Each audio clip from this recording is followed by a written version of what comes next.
Welcome, everyone. Welcome back. Great to be with you. Excited for another very powerful daily Zohar study.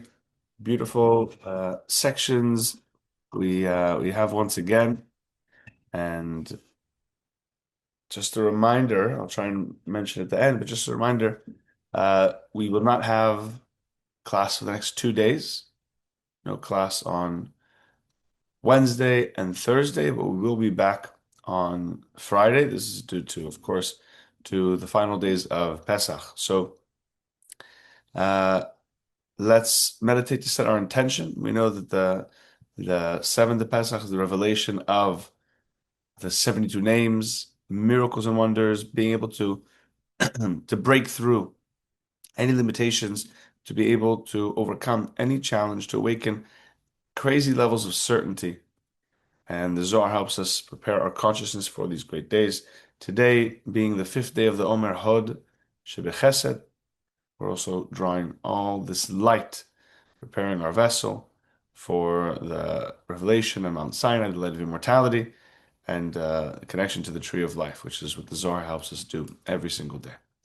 Meditating that through this study, we experience an inner transformation. Every day of the Omer should be another aspect of change and transformation within ourselves. And the Zohar, of course, helps us do that. So let's read the prayer of the Ari, helping us awaken the right consciousness, the pure consciousness of, right, as the Zohar has been mentioning, to study this with lishma, with pure intention, for its own sake, to reveal this light, to experience the transformation. While yes, it can draw great blessings and it can help us be successful and it can help us get what we want in life, but more than that, we want to establish a deeper connection with our soul, deeper connection with the Creator to draw down more light for the entire world. With all the appreciation that we can awaken for the great merit to have access to this great light, live in such a blessed time after Rav Shimon has revealed this light, and do everything we can to help share it. ריבון העולמים ואדוני האדונים אב הרחמים וסליחון מודים אנחנו לפניך אדוני אלוהינו ודאבתנו מגידה ושלח ושקפת לנו לתורתך ולעבודתך ולקודש ונתת לנו חלק בסודות תורתך הקדושה. ואנו מאחלים שעשיתי עמנו חסד גדול כזה. על כן אנחנו מפילים תחנוננו לפניך שתמחו ותסלח לכל חטאותינו ועוונותינו ואל יהיו עוונותינו מבדלים בינינו לבניך. וכן יהיה צורתך אדוני אלוהינו ולאבותינו שנכונן את לבבינו ליראתך ולאהבתך ותקשיב אוזניך. לדברינו האלה ותפתח לבבינו הערה בשדות תורתך, ויהיה למדנו זה נחלות לפני חסך עבודך כך נכוח, ותציל עלינו עומק כל נשמתנו וכל בחינתנו, ושיתנוצצו ניצוצות עבדיך הקדושים, אשר ידם גילית את דבריך בעולם, וזכותם וזכות אבותם וזכות תורתם ותמיתם ושכתם, יעמוד לנו לבן הקשר בדברים אלו, ויסותם תרננו, מה שאנו לומדים כמאמן איזה מיוד ישראל גל לנא והביט הנפלא בתורתך, כי אדוני ייתן לך חוכמה, מפיו דעת ותבונה. Continuing on paragraph 238, we've been studying about the tactics the opponent uses against us. We've been studying how the opponent controls us, how the opponent limits us, how the opponent separates us from our source, how the opponent takes us off track from the path of blessings and life. Now, the Zohar is going to go into more detail of how the opponent does that. And this is all in the frame of one of the greatest tests that Joseph the Righteous went through, where his master's wife, Potiphar's wife, did everything she could to seduce him. And the Zohar is comparing that to how the opponent tries to do the same with us, that this challenge represents Joseph facing the opponent within. So, paragraph 238. What are the ways of the evil inclination? How does the opponent catch us and drag us down into, negativity and to fall? As we said in paragraph 237, that we have to stand up like a lion against the opponent. We have to awaken all of our strength and be fierce. We have to be mighty to be able to overcome the opponent. That's why it says, "Ezu gibar koveshet Yitzhak." Who is really strong? Who is really a strong person? It's someone who overcomes their inner opponent. That's true strength. So the Zohar says, because the opponent sees that there's no one, or there are very few, maybe, who stand up to him. Very few that actually are able to overcome their inner opponent. Ulagacha beikerava. There are very few who actually wage war against the opponent. There are very few who, first of all, know the opponent exists, thinking it's an external force, an external person. And those who even do, how many of us we are aware of the opponent, but how many of us actually wake up every day and fight and battle against our opponent? Right? That this section makes me appreciate the work of the Rav so much more, right? Because the Rav lived in this consciousness of everything was a battle. Korban, right? Everything about the sacrifices was not a thing about praying to God or appeasing God. It was a battle. Korban is krav, is a fight. Our place of prayer is not a temple or a synagogue or any typical traditional name of prayer. The Rav called it a war room.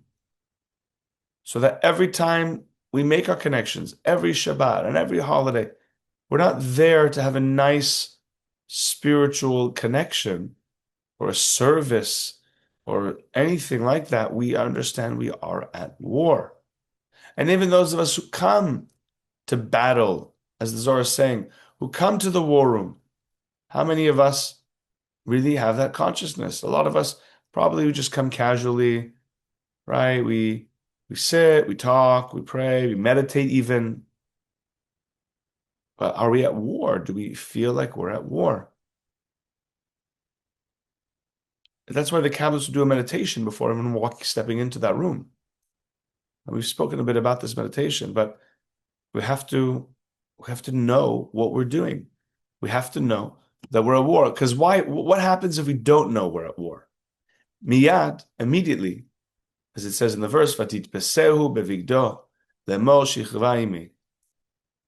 It says the verse, previous verse says there was no one home. It was just Joseph doing his work by himself. No one was home. So when the opponent sees that there's no one fighting against the opponent, there's no one home, right? But she grabbed him by his clothes and she said to him, "Lay with me, sleep with me." What does V'titpesel mean? What does it mean that she caught a hold of him by his garment, by his clothes? Begin because when the opponent controls a person, when the negative side grabs a hold of a person and controls them, it starts with the first thing that will happen is, and the Zohar is going to use a few examples, but we'll explain what that means. First thing is a person is going to, you know, um, adorn themselves, you know, um, wear nice clothing, will be curling their hair, right? We gave these examples about Joseph when Joseph was in this lower state of consciousness, being very self-centered and superficial, right? Relatively, I guess. It's not that you shouldn't look good. It's not that you shouldn't have nice clothes. It's not that you shouldn't wear jewelry. And adorn yourself. It's not that you shouldn't have nice hair. The Zohar is saying, what's the first area, the first way the opponent will try and catch someone is the physical things and the superficial things. Be focused more on the superficial than the depth, than inner work. Right? That's the clothing represent the superficial aspect of a person. They represent, as the Zohar says, whoever believes that the stories of the Torah are the main point or are meant to be understood literally is a fool, because it's someone who's believing the superficial aspect is the truth. Someone who's believing that because the stories are just the clothing of the truth. So when the Zohar is saying, the opponent catches a person with the clothing. What is the clothing of a situation? Right? Believing in the story. A person said something that upset me. So if I believe in the story, it's like I'm being grabbed by the clothing. I'm believing in the superficial aspect of the situation. This situation is supposed to bring me to depth. This situation is supposed to help me find my opponent, my ego, help me change. But I'm stuck on the story. I'm stuck on the clothing. I'm stuck on the superficial part of it. That's how the opponent gets me. And that's why it says, she grabbed him by the garment, said, sleep with me. What does sleep with me mean? Idabak imi. The opponent says, cleave to me, connect to me. Forget about connecting to the light. Forget about connecting to the tree of life. Forget about connecting to truth. Forget about connecting to depth and to love. Opponent says, you're with me. You're with me. Who needs depth? Who needs effort? Who needs work? Come, you get free energy with me, the opponent says. I'll control you by your clothes. I'll control you by the superficial. I'll control you by the shallow. The way we literally see life. A lot of us, yes, we can be shallow. But again, even just the way we face the challenges in our lives, being superficial, feeling like a victim, things are random. That's all the opponent grabbing us by the clothes, by the external aspect of life. 239. Man di'iu zaka'ah. However, someone who is a tzaddik, a righteous person, itakaf lekivlei, will stand strongly against the opponent. Ve'agach bei kerava, will wage war against the opponent. Right? As we said yesterday, these sections are so beautiful and so powerful to help us overcome our own inner opponent. Umakti, what does it say? Vayazov bigdo biyada vayanos vayetze achutza. She tried to grab him by the clothing. She tried to get him to sleep with her. The opponent tries to grab us in the same way. Vayazov bigdo biyada. It says that Joseph left his clothing in her hand. Vayanos, he ran away. Vayetze achutza, he ran outside. He escaped and ran outside. Zohar says this is what a tzaddik does. What does it mean? Yishbok le. We leave it behind. V'takaf lekivle. And we stand strong against the opponent. We leave the superficiality behind. We leave the story. Oh, they said this and they said that, and they embarrassed me like this, and they judged me like that. You leave it behind. You forget about the story. You forget about the superficial aspect of it. You forget about what the opponent is making you focus on. Whatever your opponent is making you focus on is going to obviously be the wrong thing. And you have that situation playing over and over again in your mind. How dare they? How could they? Over and over. How could I? Right? Either you're upset at other people and you don't grow, or you're upset with yourself and you don't grow. That movie in your head that you can't get out of your head, you leave it behind. You let it go. And you stand strong. You stand strong against that force. You run away from it. You run away from the face of this illusion. Begin to be saved from it. How many times do we just let ourselves sit in the illusion? Let the illusion just take hold of us. Let the reactivity just control us. The tzaddik runs away from it. Doesn't let it stew like that. The opponent does not stand for the tzaddik does not stand for the opponent to take control over us. When I sit in my victim mentality and consciousness, when I sit in my reactive state, I'm basically telling the opponent, yeah, just feel free to control me. You can, I'm just your pawn, basically. And obviously that's not what we want. This is what the tzaddik does. Wages war, runs away from it, goes deeper, not stuck in the superficiality. That's also why the Zohar and the study of the Torah and the Zohar is so important, because the Zohar is, because the Torah, as we said, Rav Shimon says in the Zohar, the Torah is the clothing. There's the external aspect of the Torah, and there's the internal aspect of the Torah. The Zohar helps us focus on the internal aspect of the Torah. What's beneath the clothing? to see beyond the superficiality, even of spirituality, because spirituality can also be so superficial. I'm sure we've all been there, where we get stuck either in the rituals or we get stuck, right, ticking the box. A lot of times, instead of using the tools to change, we use the tools as an excuse not to change. The Zohar helps us go deeper, always deeper and deeper, deeper in ourselves, deeper in the spirituality, the real connection. Paragraph 240. This is the last paragraph of this beautiful chapter. The Zohar gives a beautiful analogy. Amar Rabbi Yitzchak says, Zeminin inun tzadikaya. There will be a time when the tzadikim, the righteous, will see lemechame leyatzara. They will actually see the opponent. Right? This is a section also brought down in the Talmud that after a person's life, after they leave this world, or here it seems like it's talking about the end of the correction, the tzaddikim will see what they've overcome in life. They will see the opponent that they've overcome. Kechatura ravrava v'yitmehun ve'imrun echecherna litkafia leiletura ravrava hadein ila'a. The Zohar says a time will come that the tzaddikim will stand in front of the opponent they overcame, and it will look like a huge mountain. And they will be in awe, in amazement, and say to themselves, how did I manage to overcome such a great mountain like this? They will be standing in front of the opponent they overcame, and they say, oh my God, how could I have overcome such darkness?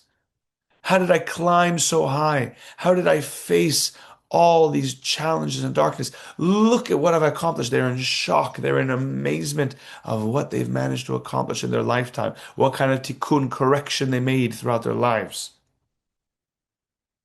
But the same thing will also happen to the people who didn't, the negative people, those who were trapped by their negativity. But their experience will be very different. Uzminin Rashiaya, the negative, the wicked people, will also one day come. They will also be faced with their opponent. They will also come face to face to see what they didn't overcome.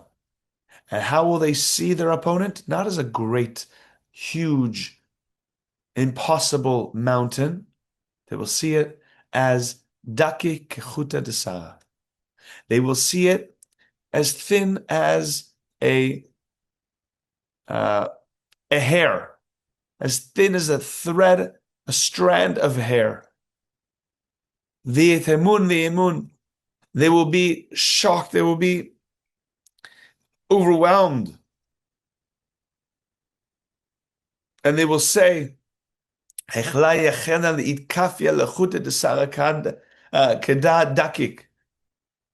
would say, how did my whole life I didn't even manage to overcome one thread of hair, one tiny bit of my own opponent?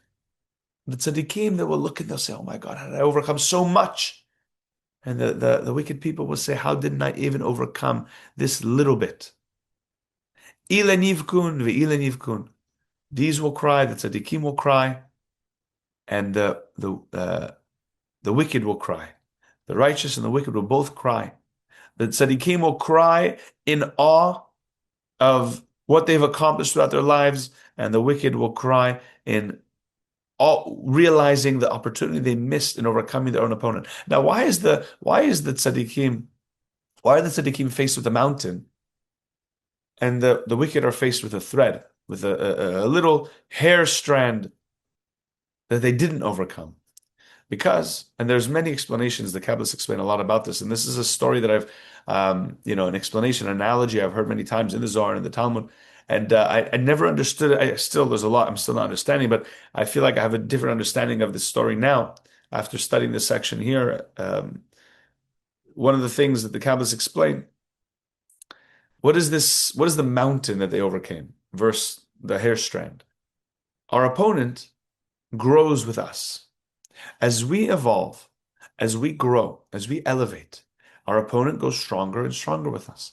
So when we start off and maybe the opponent is a little strand of hair, I managed to overcome it, then my opponent's going to go stronger as I do to help me grow stronger and stronger and stronger.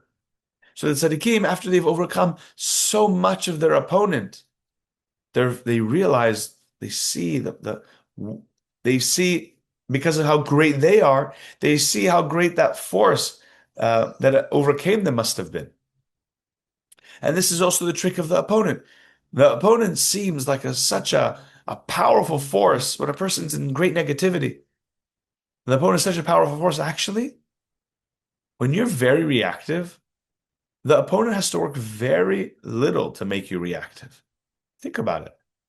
If you're triggered by everything, if you feel like a victim about everything, if you're judging everyone, if your life is full of addictions, how hard does the opponent really need to be to work to get you to fall? It's very easy. It's very easy. It could be a little sprinkle of that negative situation. It could be a little sprinkle of a little negative thought that gets you. How hard does the opponent have to work to get the tzaddikim to fall? It's not about little reactive things anymore. Now it has to be questions of deep uncertainty, maybe, or it has to be huge challenges that the tzaddik has to go through till they get to a place where they are challenged and overcome it. That's why tzaddikim go through the biggest challenges, because their opponent has to work that much harder to help them overcome. But most of us, we don't realize we're facing a little thread. We're facing a little weak opponent compared to the tzaddikim. And we have the tools to overcome that little bit of the opponent. And all we have to do is do exactly what the Zohar is saying. First of all, be aware of what we're facing. This situation is going to be what ruins my day.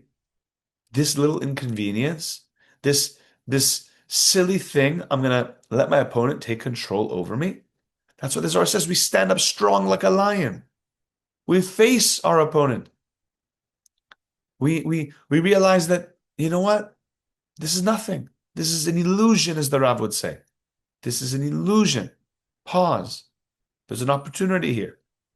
There's a light here. This is not random, right? Everything that we study, this is the difference of achieving our purpose or not achieving our purpose.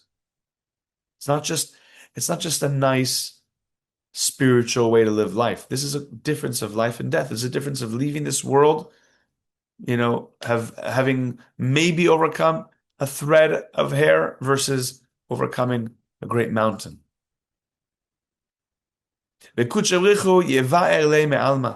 Creator will destroy the opponent from the world, the evil inclination.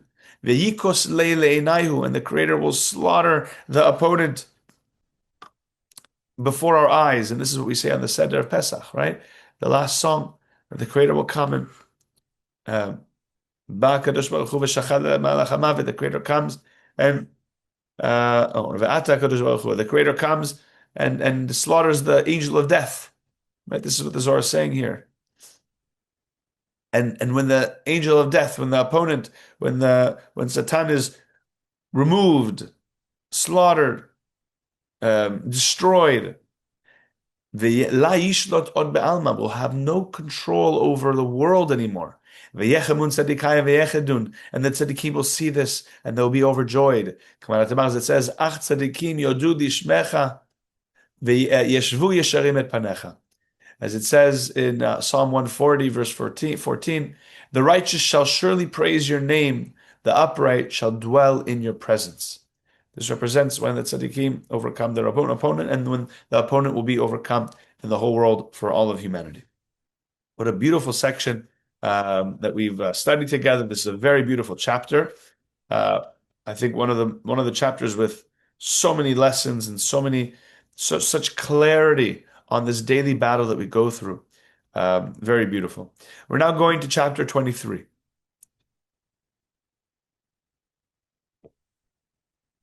The Zohar is discussing the next part of the story. The butler of the king of Egypt and his baker. Genesis chapter 40, verse 1. A little time later, right? So what happens with Joseph? He runs away. He runs away from the wife of his master. And again, she grabbed onto his clothes. So he ran out without clothing. When she realized that she wasn't going to get what she wanted, when she realized that she wasn't able to seduce him, she started screaming and claiming that he was trying to rape her. And she went to her husband and told him what happened, or lied about what happened, said that he tried to rape me, and look, he's running around naked and he left his clothing here. And she made this whole big fuss. She even told her friends to say the same thing about him. The Midrash explains this. So Joseph, eventually, his master figured out that his wife was lying, but he had to, he had to, put on a strong face, and he couldn't make his wife look like the victim here, so, or look like the aggressor here. So he put Joseph in prison, and Joseph spends 10 years, 10 years in prison. Now the Midrash also says that Potiphar loved Joseph's work so much that while he was in prison, he still came out and did work for him in the house. I don't know if it was every day or once in a while. He had this, arrangement, and he became the master of the prison as well. So it says that after 10 years of being in prison, so it says that the wine steward, the butler, the cupbearer of the king, of the Pharaoh, and the baker of the king, they did something that offended the king, and they were sent to prison. They were sentenced to death, or an investigation or a trial. What specifically happened? I wonder if the Zohar will go into that also. I don't think it goes into so much detail, but either way, I'll just tell you a bit now, and then we'll learn more about it. So the Pharaoh found a fly in his drink. So if it was like an act of disrespect, or ignorance, or I don't know, whatever. This oversight of the fly in the cup. Pharaoh wasn't happy with it, so he was sent to prison. And the baker had a little rock, a little stone in the bread, and he also was sent to prison. It was very, very harsh times back then. And they both have a dream. They both have a dream. We'll learn about the dream later. And Joseph interprets their dream. One of them will be saved. The cupbearer will be saved, and he will go back to his position. And the baker will be executed. Okay, so we'll learn more about the story later, but this is the basic frame. Paragraph 241. Rabbi Yehuda patach. Rabbi Yehuda opens and he quotes a verse. Hayishag aryeh bayar v'teref ein lo hayiten kefir kolo mimeonato bilti im lachar.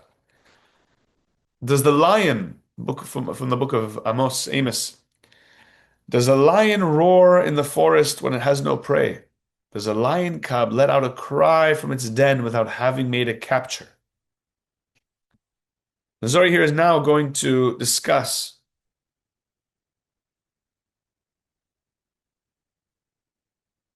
the soul, the power of our soul, and the hierarchy of creation. When it says Hayishag aryeh bayar, does the lion roar in the forest? Tachaze, come and see. Come and see how much a person should should be watchful, should be careful with their work, their spiritual work with the Creator. Because whoever toils, makes the great effort of studying the Torah, of connecting to the Creator through the spiritual work, and there's great effort in their work with the Creator. Everyone will fear this person. What does that mean? The Zohar will explain. 242. When the Creator created this world, when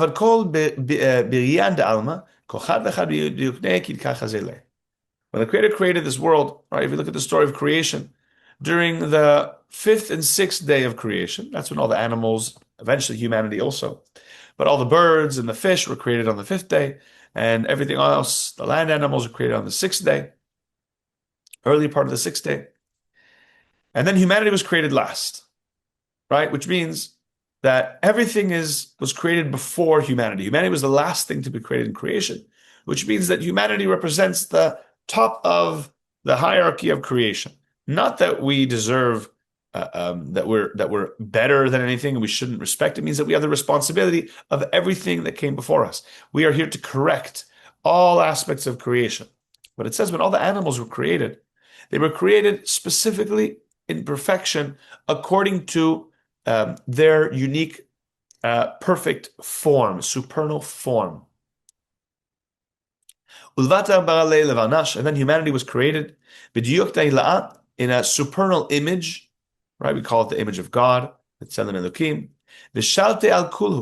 and humanity was put to control all of this world. With this image, with this form that was created within them, this divine form within them. As long as a person exists in this world with their true consciousness and light, all the other animals, all the other creatures in this world raise their head to look up, and they see the supernal divine form of the individual, of the person.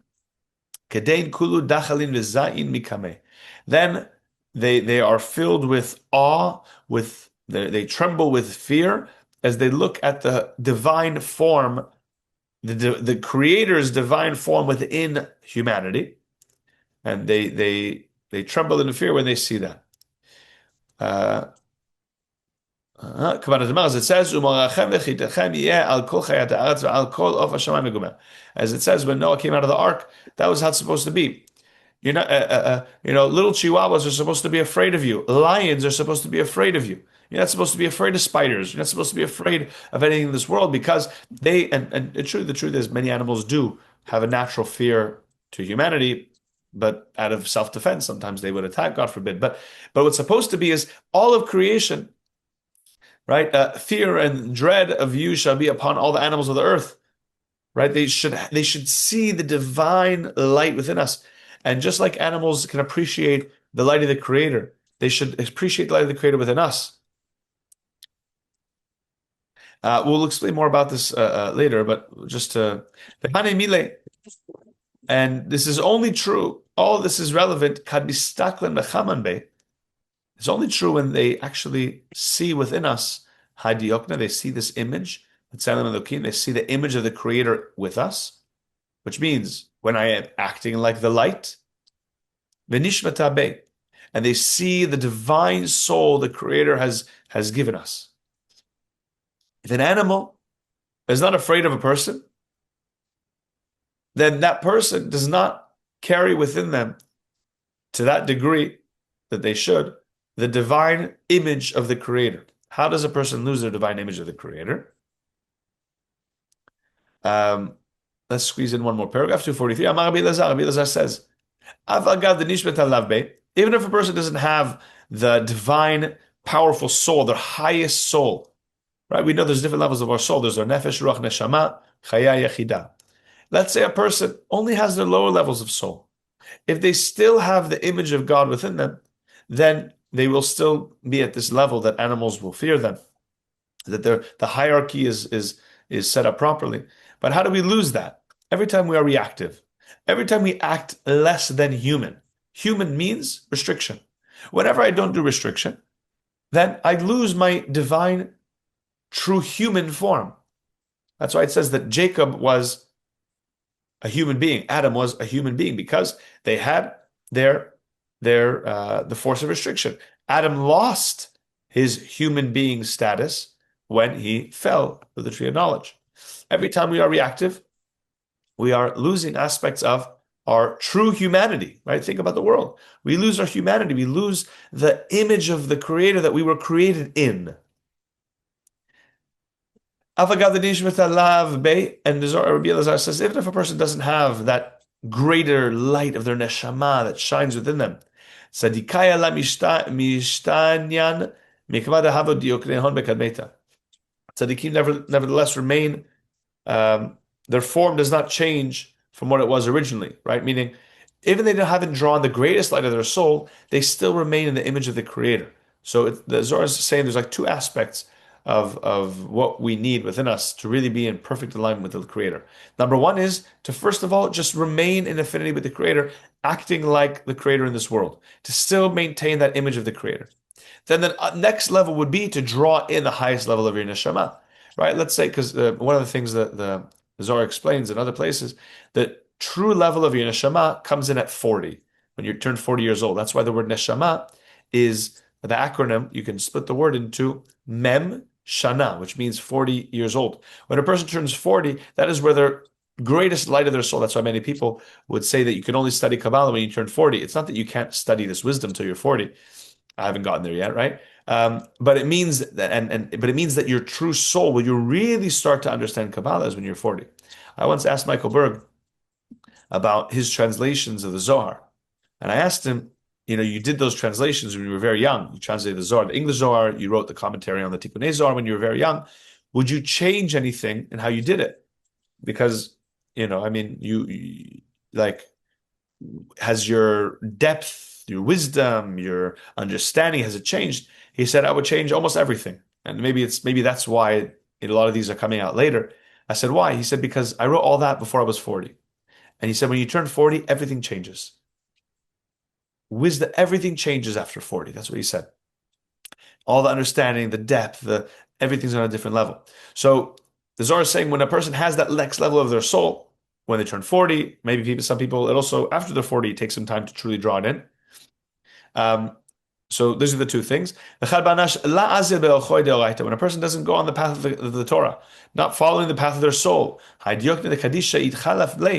this divine spiritual image, this form, the image of the Creator within them is switched. They no longer hold the image of the Creator. Instead, they take a different image, the image of an animal. Think about when a person is really acting, if you eat someone, like animalistically, or someone behaving in an animalistic way, it's because they're no longer expressing their divine form, the Creator within them. They're expressing really the lower aspect of creation, the level beneath. That's why some people have to reincarnate into animals, because they have to correct the animalistic, and then they can reincarnate back into human. And because when we express our reactive nature, we are acting like an animal, then we're equal to animals. Animals can attack each other. Animals don't need to respect each other. If I'm an animal, if my soul is not revealed the way it should, if my image is not the image of the Creator, instead it's like an animal, then I can't be surprised if animals don't have that awe, like they're seeing the Creator within me.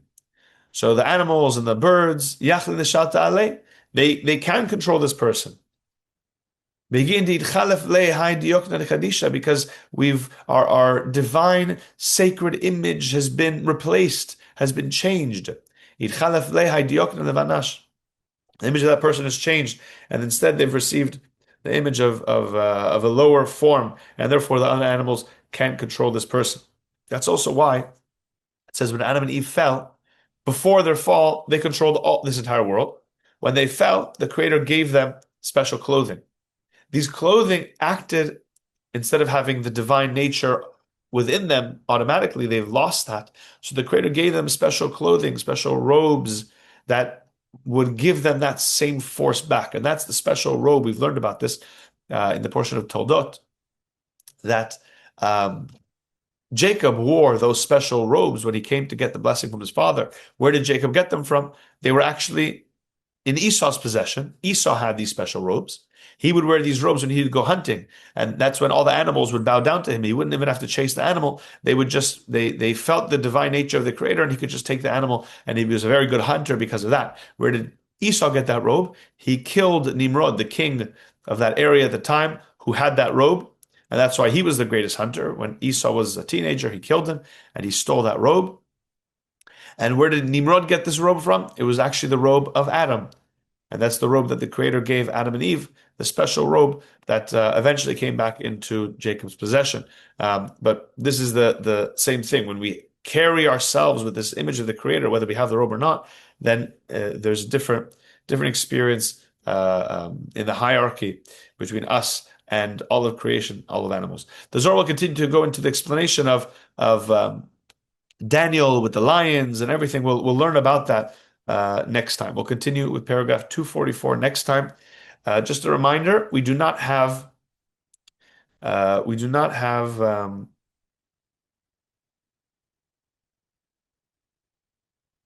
Should we just squeeze this one in real quick? No, because it goes on for a few paragraphs. It's okay. We'll continue with 244 on Friday. No session tomorrow or Thursday, but we will be back on Friday for our final study of the week. Lots of love to everyone. Have an amazing holiday. Revelation of the 72 names, mind over matter, light of miracles, overcoming all challenges, and drawing all the light of certainty that we need for the entire year. Thanks for joining, guys. See you on Friday.